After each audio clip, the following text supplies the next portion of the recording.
Hello everyone. Today we talk about how to fix the app of Bybit.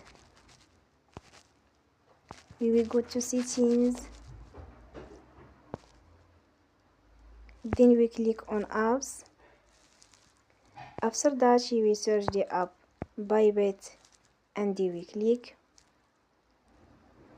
They will on for stop.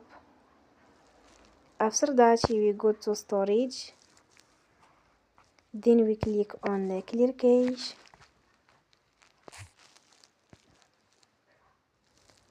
We will go to Play Store and you will update your app.